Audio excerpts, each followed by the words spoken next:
Jones here with Chef Brian Ray at Judicon, and tell us what we're going to be making today. We're going to make our Peking duck today.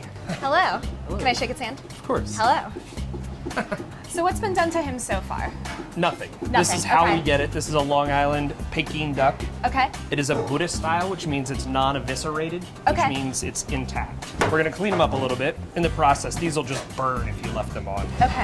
Then we're going to inflate it with an air compressor. Okay. The skin separates from the meat, so when it cooks, there's a barrier in between. Okay. So for that air and the fat to go through, it'll get the skin extra crispy.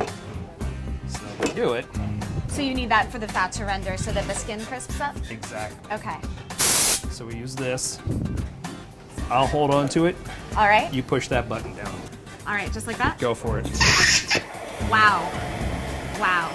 Okay, tell me when to stop. Let it go. You can Still go. going. Okay, you can shut it off. Wow. That duck just got much bigger. So at this point, we're gonna open her up Take out all that. because we're gonna marinate this now, and that's where the marinade's gonna go. We stuff it with the marinade. Okay. Mixture of spices, sugar, white pepper, salt, 5 spice powder, ginger powder, dried tangerine peel powder, Wow. oyster sauce, bean sauce, hoisin sauce. So you're gonna make like a thick paste with this. Spackle the whole inside kind of. Okay. And does it only go on the inside or does it go on the outside just as well? on the inside. And then when you cook this, all this is gonna slowly melt and permeate into the meat. So you get those flavors all throughout. Charred scallions, charred ginger, star anise. We're gonna seal Now it duck up. surgery. Wow, okay. One skewer just sews it together. So when they cook in the oven, they hang. So from here, we blanch it. Okay. It's basically water, some aromatics, ginger, star anise, but it's red Chinese vinegar Okay. and maltose. Okay. It's a sugar, but it's not very sweet. Okay. But when the duck roasts, it's gonna caramelize and it's gonna add to the crispiness and to the color. Okay. The red Chinese vinegar will help with the color, and it also dries the skin out. So both the vinegar and the maltose really help you get the skin that texture you want. Yep. So it's in there for just a minute? Yeah, maybe 3 minutes All tops. You don't want to cook anything. You want the skin to tighten up. Okay. You see how it's starting to be less wrinkled and sort of more taut. Absolutely. But the idea isn't to cook any of it, it's just to sort of get the skin where you want it. And we're gonna hang it for 24 hours. 24 hours, okay. And you do that in the walk-in? Yep. And after 24 hours, you see it almost cures, Absolutely. develops something called a pellicle. Pellicles makes it kind of a sticky exterior. Okay. When you hang this in the duck oven and all the smoke that develops in the duck oven, it would all adhere to the outside. So it looks so different. The texture, the skin's different, the color's Absolutely. different. We're gonna cook in our duck oven about 400 degrees for about 45 minutes. Okay. This is the new one, yes. And what happened to the old one? It was a blazing inferno where I pulled the engine system and called the fire department. That sounds terrifying. It was terrifying. That's what we get.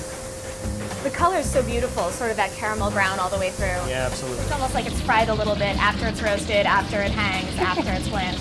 And how long do you do this? Just until you see the skin start to change? Yeah. Okay. It depends on how hot your oil is. Okay. If your oil is really, really hot, a few bathes of this is fine. That smells so good. And when you talk about the crispy skin of a Peking duck, it's not typically the breast meat that you're going for. It's this meat back here. Okay. There's less fat on it, and it tends to get crispier. Okay. So that'd be the legs around the wings. Yep. And I think we're good to go. Beautiful. Okay. So we've air blasted it. Yes. We've blanched it. Yes. We've hung it. Yes. We roasted it. Yes. We sort of half fried it Fried in an it. oil bath. Yes. All right. What's next?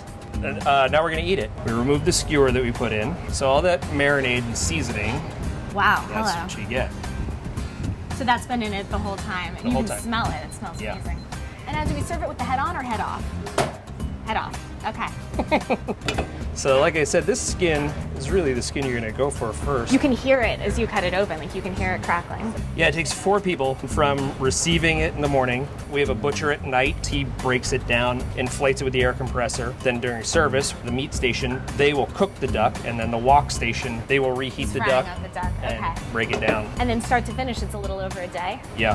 When we experienced the catastrophe, as I call it, the fire, we still had obviously Peking duck on the menu. So we have another restaurant, Morimoto, that's nearby. Okay. And so we would prep everything here, and during service, we would literally run over to Morimoto, put the ducks in the oven, cook them, an hour later, run back, Wow. bring them back. I would have loved to see the guy running across the street with ducks. Yeah, he hated me. Show must go on, right? Exactly. We typically sell 30 a night. We can sell as many as 50, but you can see how juicy it is. Absolutely. All right. So when you're plating this, is it essentially a whole duck to a plate? It is. Okay. I bet those pieces disappear first. Yeah, exactly. The traditional accompaniments are cucumber, scallion, and hoisin sauce. Okay. And mushu pancake. Oh, beautiful. Take a pancake. They're warm. They are. Yeah, we have a low steamer. We just keep them in the steamer all night. Okay. We get to order a Keeps duck. them moist, keeps them warm. Like this guy. All right, Cheers. There we go. Cheers.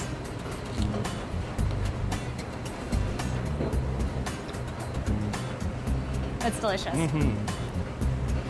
And the skin's definitely the best part. You know, you almost want one of these just with the skin. Yeah, and all the different textures, the brightness of the cucumber, the Absolutely. richness of the hoisin. Yeah, it helps to have a little something fresh in there so you're not, you know, just eating duck. Not bad.